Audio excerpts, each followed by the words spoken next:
Armchair commanders, we call the shots. From our living room thrones where the action's hot. We're the generals of fiction, the masters of war. In silver screen battles with buttered popcorn. Armchair commanders, armchair commanders.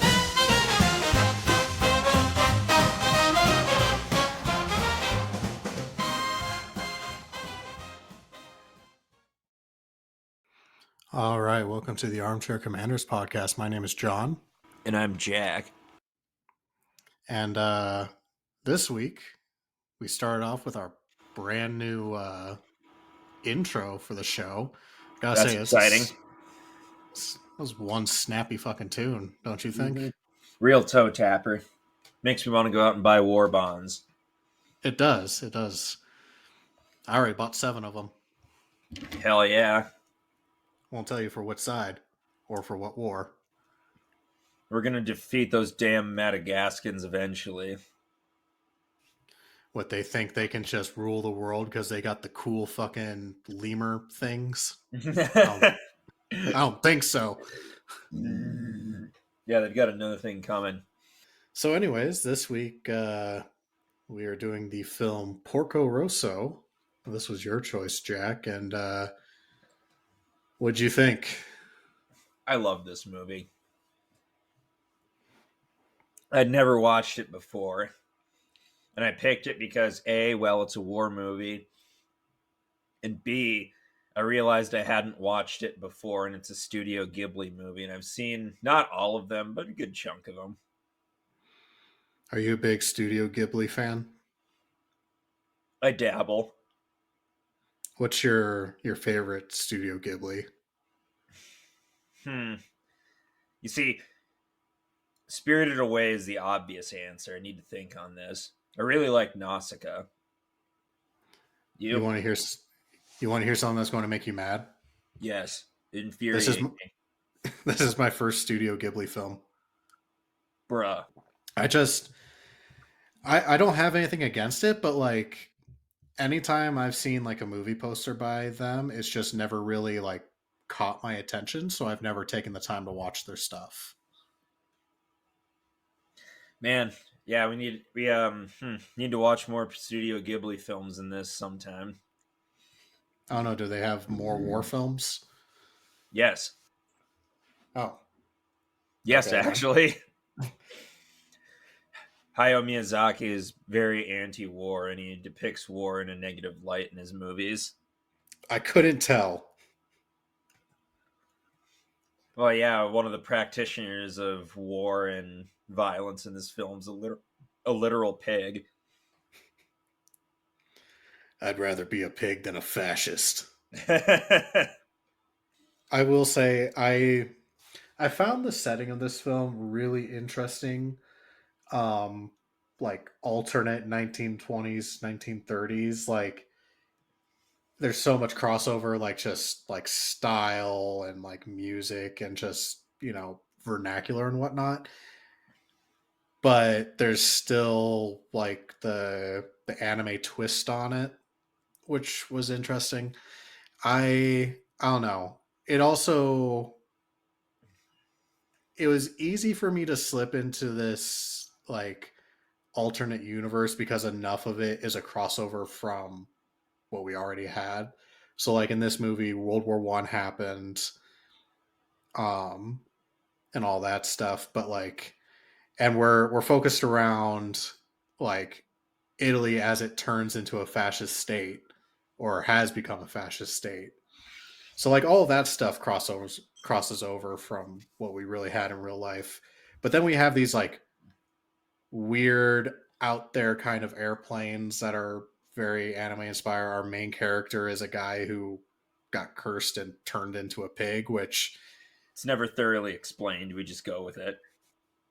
Yeah, and the thing is, from what I can tell, is that there's no obvious, like, from what I can tell, Porco is the only person in this universe that this has happened to, but everybody kind of just goes with it. And it's like, oh yeah, he's a pig. Okay.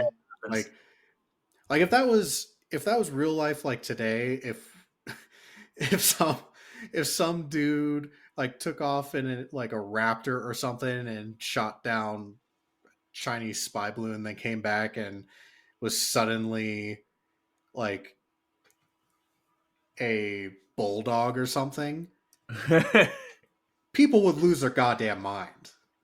Nah, this is It's the just, age. This is the Adriatic Sea. This thing happens a lot. oh yeah, I forgot the Adriatic, the number one source of magic and tomfoolery. Hmm. What did you think of? What did you think of the like 20s, 30s aesthetic? Loved it. It fit really well. I wonder how many sky pirates there were in the real 1930s Adriatic. I don't think I'm not like a interwar like expert by any stretch of the imagination, but I feel like piracy was not that big of an issue. Hmm. Sky or sea piracy. Goes to show what you know. I'm gonna go look it up. Okay. Prove me wrong. Sky piracy in the Adriatic. Sky Pirates of the Mediterranean. Oh, this is an alternate history website. Were sky pirates ever a thing? I like how he put were sky pilots and then in parentheses with airplanes a thing. As opposed to sky pirates with air balloons. The ones that could fly themselves. Right. And then I got a link to the manga this movie's based on. So what's the original manga? Is it the same name? Hold on, it's Hikate Jidai, and translated that means The Age of the Flying Boat, is a manga by Hayao Miyazaki. 15-page all watercolor work. It's It ran impressive. from it ran from March of 1989 to May of 1989. Manga is apparently much more lighthearted. Yeah, you can tell that by such works like Death Note. It's fun for the whole family. He didn't make Death Note, Miyazaki. No, I'm just the whole like like manga is supposed to be lighthearted. Oh. I was gonna say most of the manga that I've read has been pretty violent. Mm-hmm. Yeah. I will say, um, even though like there's manga inspired like graphics, like obviously like the people who are drawn in this have a very anime aesthetic to them, and the planes also. Um, the planes are actually like heavily inspired by real airplanes, which I thought was kind of cool. Like if you Google uh, like Italian Air Force airplanes from the 30s, like you'll see a lot of stuff that looks familiar. Mm-hmm. So I thought that was like it was an interesting incorporation into this whole storyline. Injects some realism into the movie about a flying pig. Right. You know, the name Porco Rosso literally means crimson pig, or I guess red pig. So it's kind of close to the Red Baron if you turn your head sideways and squint hard enough. So is this Yeah. like our second or third Red Baron movie? This is our second. Never mind that he fought for the other side in the war, but here we are. I mean, did the Italians ever really fight for any side? You know They it. f- they flip flop so much. It's a flux state. It changes. I what was your favorite Porco line in this, because obviously as the main character, he's the gruff, like, there's a very noir inspired aspect to him, Yeah. which I always love noir inspired stuff. But my God, there's just some of the cliches that hit on this in this film was just chef's kiss. I mean, aside from the obvious, I'd rather be a pig than a fascist. Um, that line when he's in the final battle, thanks to Gina's big butt, I don't have my other gun loaded onto this plane. He's talking about a 17-year-old. Yeah, I didn't. I thought Theo was a good part of this story, but my God, like there is a lot of dialogue that did not age well with this film when it in regards to her. You know, it probably didn't age well when it came out in United States. Maybe it's different in Japan or Italy. I I don't know, but like when like the head pirate stooge, that I forget his name, but he looks like fucking Bluto from the Popeye cartoon. I'm His pretty sure like it's Bluto. yeah, Bluto became a sky pirate after getting beat the piss out of by Popeye too many times. Um,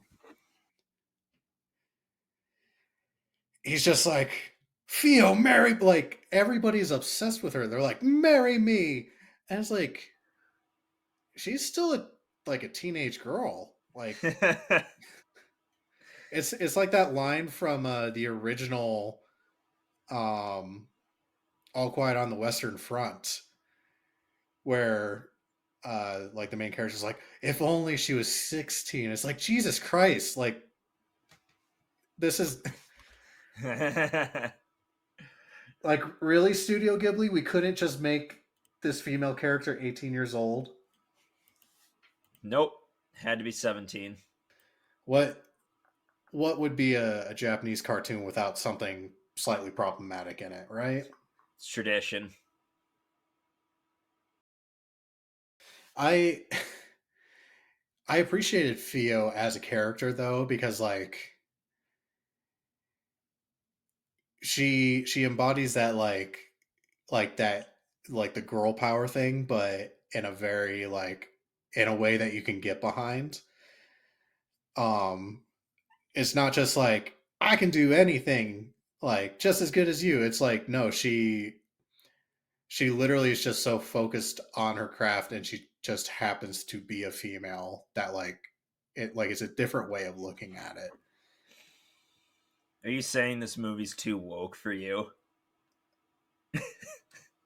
No, I'm saying for a film from the 90s, like this was an interesting take for a strong female character to take. Dear listeners, I apologize for my partner's sexist outburst. That his views do not reflect. I'm kidding, but What did I say that was problematic? you said you hated this movie for being woke liberal garbage. We can rewind the tape on this. I'm pretty sure I didn't say shit. No need to rewind it. You got to listen to me. Okay. Anyway, but yeah,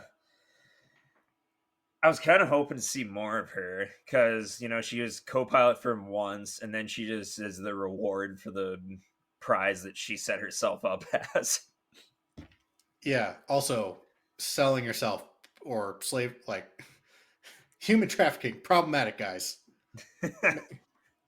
Maybe it's not turn human trafficking into a competition.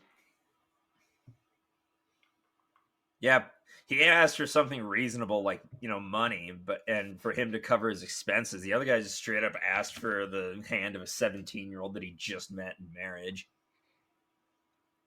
I will say, so I had to look up who the voice actors were because I was like, who? Like, all of them sound familiar.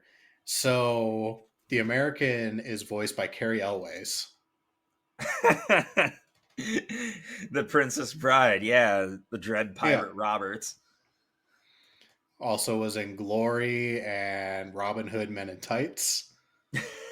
Man in Tights. Also Saw. Was he in Saw? Yeah, he was in the Oh first Saw. He was the guy yeah, that cut off his foot. yeah, he was, and then he was in like Saw 6 or 7 as like a return character or something. Yeah, something like that. Um, I never saw the Saw never saw the Saw movies past the first one. I was a big Saw guy. You know me, I love saws. You know, hand saws, chain saws, circular saws, Zawzaws. Zaza. I seen all the Saw movies. I seen it. It's what I do for Halloween every year. Oh yeah, he told me Um, about that. yeah, I because that's when brilliant marketing on their point though. Like Yeah, you, return customers. for several years, you knew like clockwork, not cockwork. Well, that too. Can I show you some cock magic? No, Randy. People are ready for cock magic, Sharon. Um, yeah, you could reliably take at face value that like every year at Halloween there was going to be a new Saw movie for like Mm-hmm. multiple years running. So, I do miss that. I never got on the train with the newest one. Uh, with I think it wasn't Chris Rock, was it? I don't know. No, no, The movie was called Jigsaw. no. Okay, moving on. Um, fuck, what was I going to Chris say? Rock Jigsaw movie. It's called Spiral. Oh, that's lame. Oh, but it is set. It is a spin-off of the Saw film. Okay. Okay. Yeah, it's within the Okay. franchise. Received mixed reviews from critics. 37%. Okay then. Yeah, the Saw across the board doesn't generally have high reviews. I think like the first one's the only one that actually had decent reviews because it was like a new concept at that point. New concept, yeah. 2017. Now that was Another, but I was going to say another voice actor I was surprised to see because I was like, why does Porco sound familiar? He's voiced by Michael Keaton. The huh. I didn't know that. Batman. Yeah, the original, well, not the original Batman, but the A original Batman. not goofy Batman. You mean Vulture? Yeah, that or the McDonald's dickhead. I've never been a Michael Keaton fan. He's always kind of rubbed me the wrong way. I don't know why. There's just something about him that like it makes it difficult for me to enjoy a movie that he's in. Huh. Why is that? Yeah, so I think my distrust or disliking of him started with the movie Jack Frost, which came out when we were kids. For those of you who are not familiar with that movie, Jack Frost is supposed to be a whimsical Christmas time movie about love and loss and all that shit. Basically, Michael Keaton plays this dude who's in a band who's like on the brink of making it big and is basically like an absent father to his kid, like misses his hockey games and all that shit. And then one night he just dies in a car accident. And then by the power of Christmas, he returns as a snowman because his name is Jack Frost. I don't get it. Shut the fuck up. But anyways, like that was my first exposure to Michael Keaton. Was this dude who was just a dickhead to his kid? And I think that might have at a young age permanently tainted my view of him. Where it's like anytime I see him in a movie now, I just think about how like, oh, you did go to your kid's hockey game. Like, never mind, it's just a fictional character, but. I was really expecting more of a backstory for this. I'm honestly kind of disappointed. I'll I can figure one out for next week if you want. Yes, please, because it'd probably be more interesting. Because Oh my fucking god! well, I'm sorry you didn't like him because he wasn't a good father on TV. Yeah. Also, he's just got a face I don't like. Sorry. Okay, okay, It's I was it's kind okay. it's kind of like I don't like Zach Galifianakis, not for any legitimate reason other than I don't find him funny. Yeah, I can understand not liking Zach Galifianakis. You know, he was the Hollywood funny guy in the like late 2000s, early 2010s. But But yeah, that being said, I was able to look past that in this film because I thought Michael Keaton's performance as Porco was very good.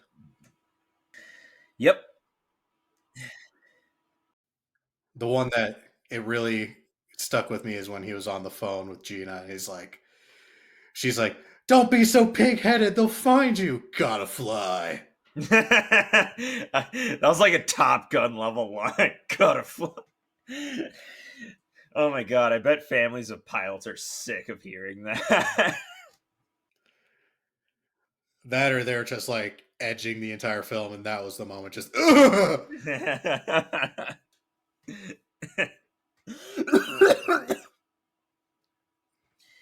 You all right? I do that all the time. This is nothing new. Okay. Um, what did you think of the whole like piracy being the main issue at hand? I mean, yeah, pirates are an easy villain. Which, you'd think would go to fascism in this movie, but that's kind of like a background thing that's going on that the characters occasionally refer to. I think so. I think the fact. Bear with me on this thought. So the people always acknowledge the fascists as existing, but in this film, they're always ineffectual or kind of just behind the scenes. They never accomplish anything. Like they're just like an ever-present threat to our characters, but like they're seen more as just like a nuisance more than anything. And I think I genuinely appreciate that because from like an anti-war film stance, the fact that they were able to incorporate fascists into this story but not take them seriously at all, I think is a great way of like showing or demonstrating like fascism is stupid. Like I think it's a very I don't think that's necessarily what they were going for, but that's what I got out of it.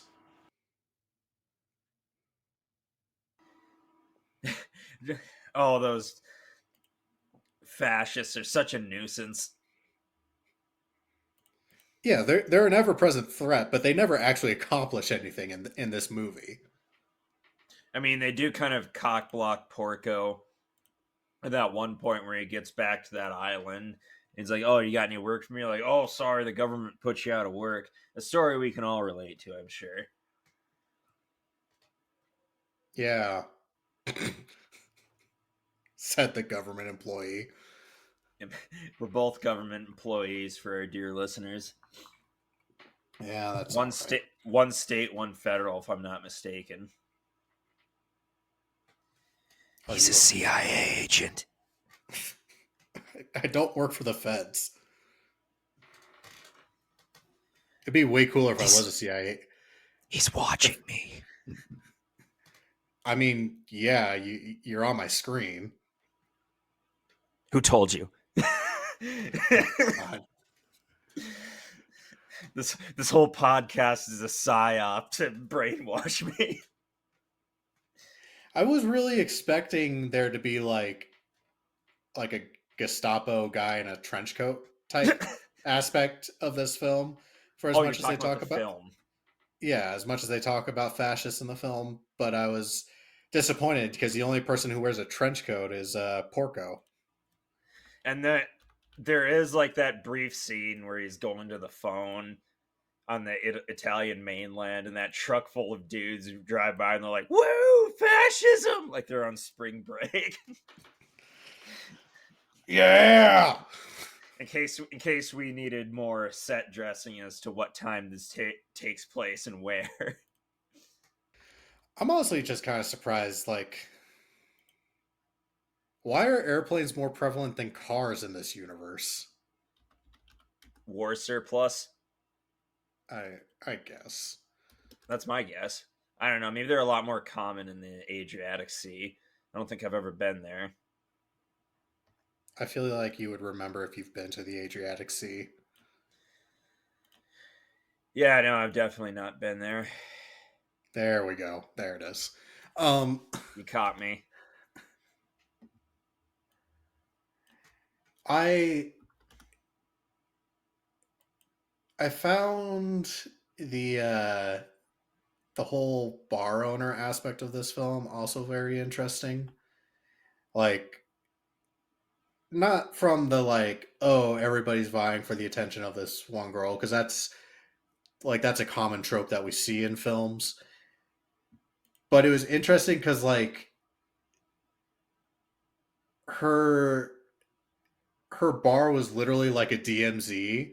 Like the pirates, the government, the bounty hunters, they all ate there. Like I was thrown through such a loop the first time that bar came up in this movie, where he shot down the fucking pirate plane with fucking Bluto on it, and like 5 minutes later in this movie, both Bluto and Porco are at the same bar, and I'm like, wait, how is this a thing? And then Gina comes up and she is literally like, "You remember the rules? No fighting in my bar." I'm like, how do you wield this much power? I do kind of like that though. The DMZ in movies, the like amongst criminals, it's always a bar. I'm concerned for the alcohol and substance abuse disorders that face the criminal underworld. Yeah, they need to have a safe place to do that stuff. I think it'd be hilarious to have a gritty crime film where the DMZ is a library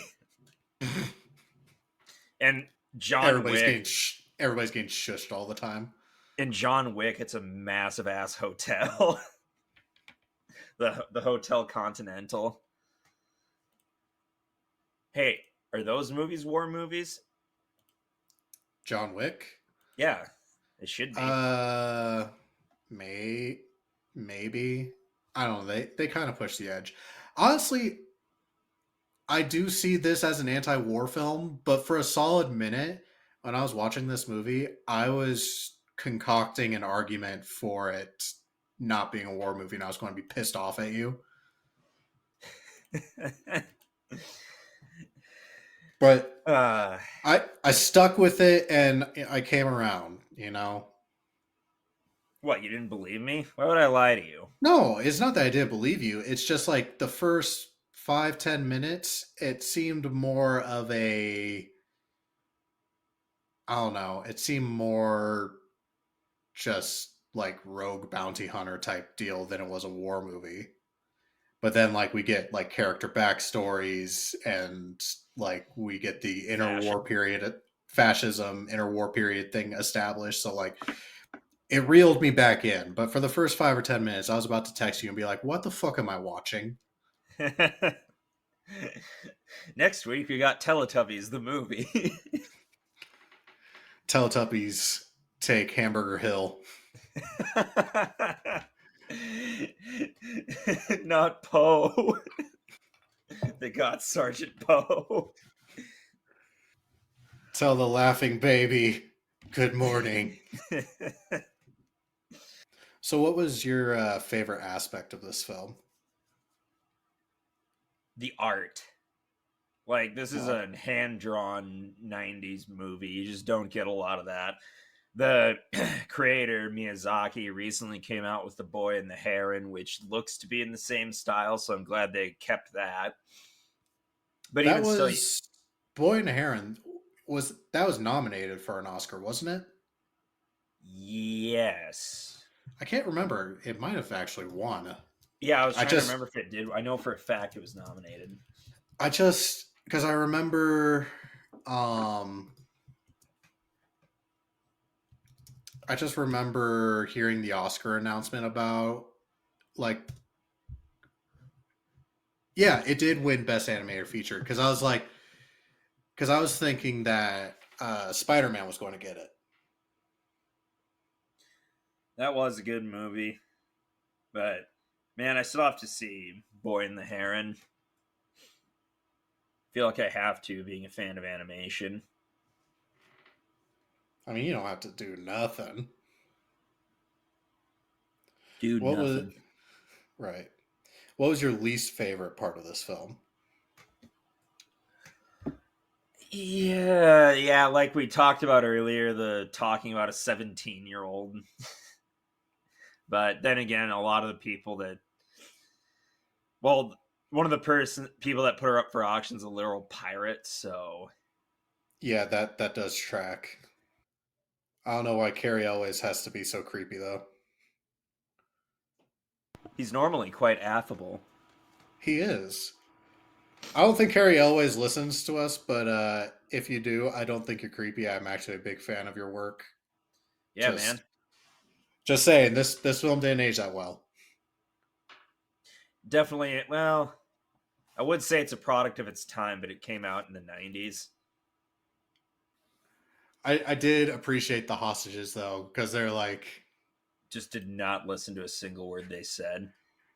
yeah, they were so nonchalant about um being taken hostage, and then also the pirates were like surprisingly like, Cool with uh, it. yeah, they had like rules. They're like, do we have to take them all? They're like, yeah, it's not nice to separate them. I did like that part. I was like, way to think about their mental health, guys. Yeah, so caring. So caring. What would be what is something you wish this film had that it didn't? A more thorough explanation of why he became a pig. I mean, we get a bit of that from his like telling Theo about uh his little dream state he experienced during World War One. You see, it did. He didn't really say, and that's why I became a pig, or even show him turning into a pig. That's just something that happened to him during the war. It sounded like, but and then the curse is broken when Theo kisses him, and it's just, huh. I did read a theory on Reddit that he's not a literal pig. It's just his perception of himself throughout the movie. And he even says it himself, all middle-aged men are pigs. Yeah, that was very clever. There's a lot of swine influenced puns in this movie. Gotta fly. Even though it has nothing to do with a pig. But When pigs fly, eh? I get it. And but segueing into my favorite part of the movie, what was your favorite part? I uh I really I really like the air combat scenes in this. I thought I knew you would. they were well drawn, well choreographed. I love the one where it's the initial bout between the American and Porco, and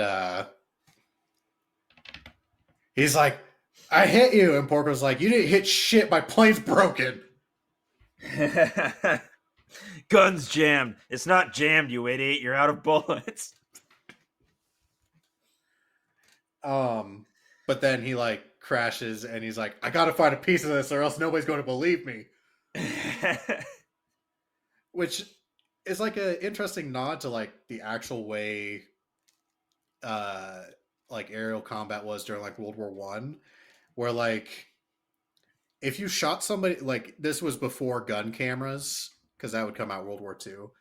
So if you shot somebody down, you literally had to mark like where it happened, and you either needed like two other witnesses to you shooting somebody down and also corroborate like the location it was by like marking an X on the map or something, or after you flew your mission, like these pilots would literally just go on road trips to find the fucking crash sites to be like, haha, I told you. So I didn't know about the gun cameras in World War II. Was it like running, or is it one of those things that took a picture every time they started shooting or something? No, so gun cameras in World War II, the way that they usually worked was like um basically the camera wouldn't start rolling until the first time you uh like hit the trigger button. Oh, So like you fire off a burst and like the camera would run for X amount of seconds. gotcha. Which But made the whole confirming kills thing a lot easier. I'd imagine. And in the chaos of war, it's not often easy. But where was I going with this? Oh yeah, my favorite part of the movie was during his little story how he describes ascending to the clouds, and he sees that trail of like thousands of airplanes, and he sees his buddy, comrades, and even his enemies like ascend to plane heaven or something. I'm as free as A a bird. bird. No, And this bird you cannot change. that was a good scene. Very, very poignant.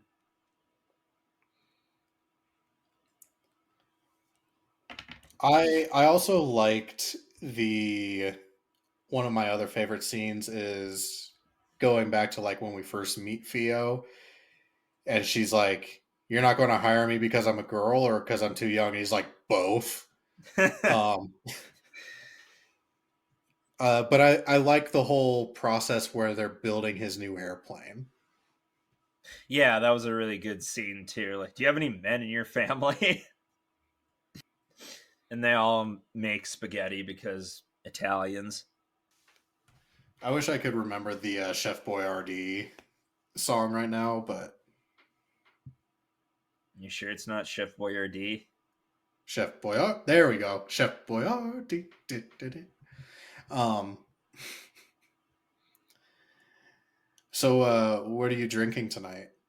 I'm glad you asked. I am drinking Miller High Life. Are you living the high life? No, not at all, Oh. in fact. Anyway, how about you? I'm sorry to hear that. I'm just drinking some iced tea, sun brewed. I thought Lent was over.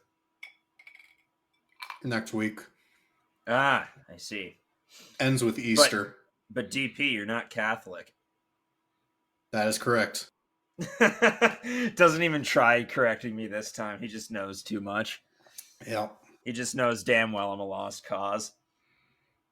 And I'd like to add an addendum. I'm not living the high life. I'm actually feeling pretty good today because I actually got a lot of shit done at work. Feeling good. I finished like I should. I finished editing this audio book that's been making my life hell. It's a Catholic magazine in South Dakota, and well, the only thing more boring than reading a Catholic magazine is editing one. I'm glad I got that done. That's got to be a very, very niche audio project. Yeah, but there's a market for it, so therefore, there I am, you know? Yeah. And it shipped out quite a few machines today, and one of them I just shipped out in the nick of time is Billy, our delivery guy, was getting in. We call him Billy Beep Beep It's an interesting name. because he beeps his horn if Mm. we're late or if he can't open the door.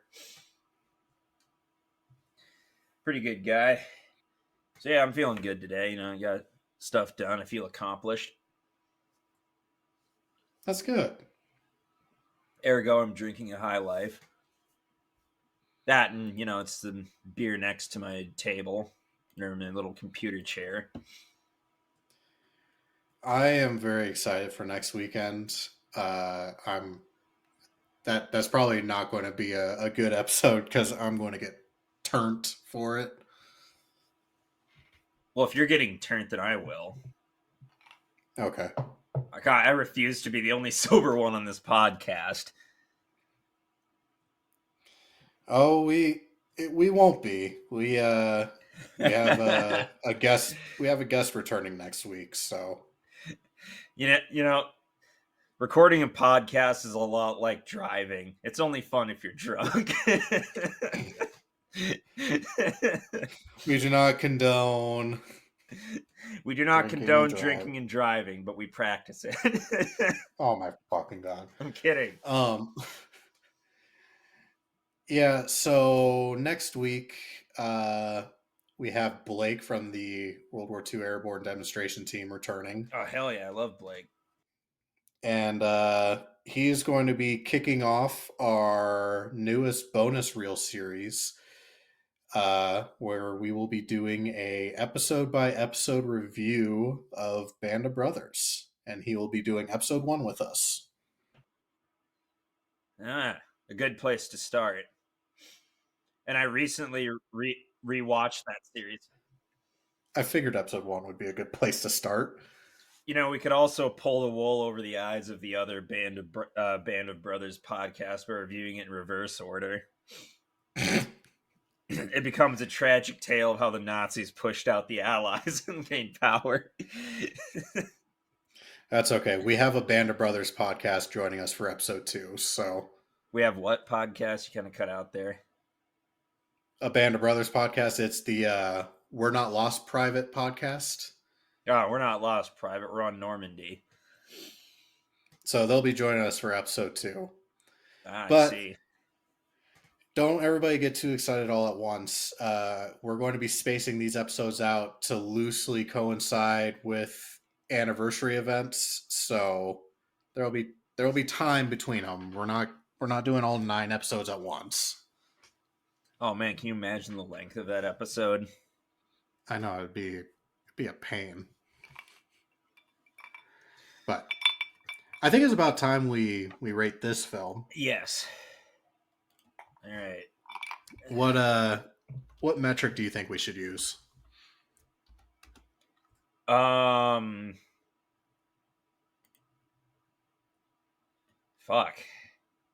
Hams. Glazed hams? Glazed hams? Jammed guns? Adriatic pirates? Yeah, let's do that. Adriatic pirates. 4.5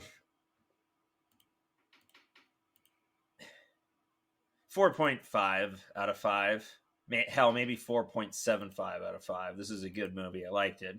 It was a labor of love, hand drawn, and boy, was it beautiful. Okay. I think this is a 3.5 pirate film for me. Why so? I don't know. I thought it was good, but also I thought it was a bit slow a lot of the time. So paying attention was a little difficult for me. Not to mention there's the problematic stuff that I mentioned. So yeah, just for those reasons, I'd give it like a 3.5.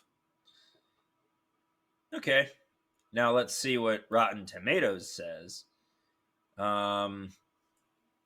96 on the tomometer and an 87% audience score. That's a pretty solid rating. Honestly, it really is. I would go with the fan rating over the critic rating on this one. I'd go with 90, so closer to the audience score, but not quite, you know? Fun fact, I did look into, this was a question we posed on one of our more recent podcasts, but I looked up the requirements to become like an official critic for Rotten Tomatoes, and we only got one more year of doing this, and we can put in our application. Damn right. 2 years of consistently reviewing films is all they require. I mean, I don't really take my reviews seriously, so grain of salt taken, but obviously neither do they with some of the reviews I've read. We can finally get Revenge of the Red Baron on the tomometer. Yeah, and the love it deserves. You turned my world upside down. Which, by the way, we're only like 10 downloads away from me having to get a stupid fucking tattoo. I mean, you set that bar yourself, so can you really call it stupid? Yes, I can. I mean... Oh, okay. Well, how many It is downloads? How far are we away from mine? a lot. A lot. Like, over 900. Also, I found a VHS copy of Revenge of the Red Baron, but I'll have to make an account for a Libris, whatever. Oh, for like renting? Buying. Oh. You know you can just go to eBay, right? I mean, I just Googled it, and this is where it gave me. This is where it got me. I think we should do a giveaway where I put up the Red Baron VHS for a fan who, you know what? Yeah, that's what we'll do. I'm going to create a post on Instagram, share and like it, and you'll get the chance to own a VHS copy of Revenge of the Red Baron as well as one of our podcast stickers.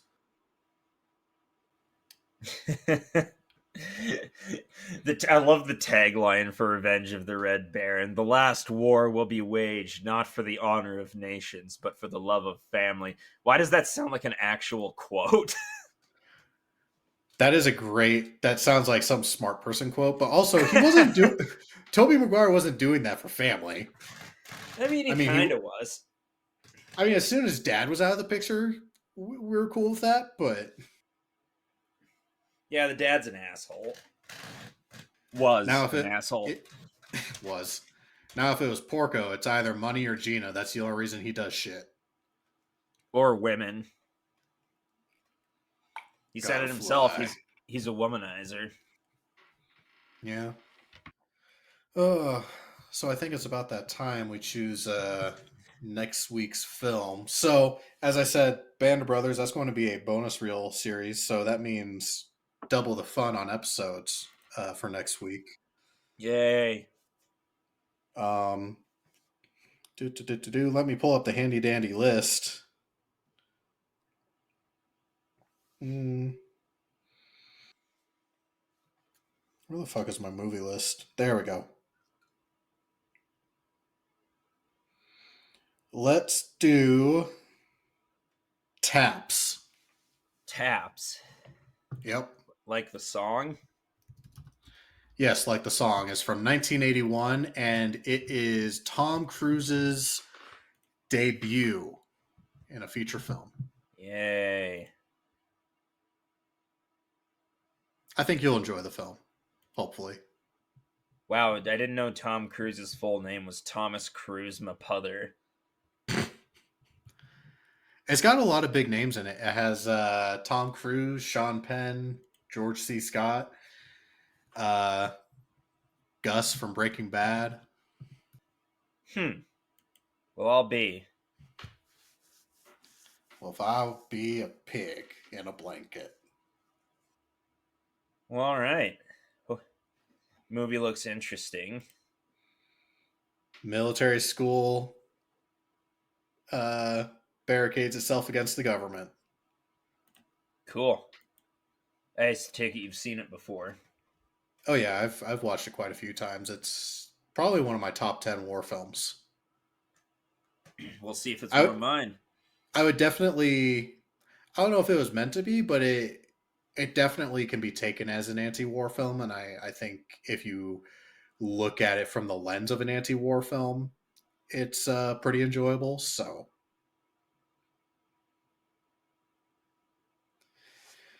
but with All that right. being said, do you have anything else, Jack? I got nothing other than I love you. Oh, I love you too. Hugs and kisses. So, if you've enjoyed this episode, please leave a review. The stars do matter. If you want additional content from us, you can find us on Facebook, Instagram, Discord, and YouTube under Armchair Commanders Podcast. Until next week, I've been John. And I'm Jack. And we will catch you later. Bye. Bye.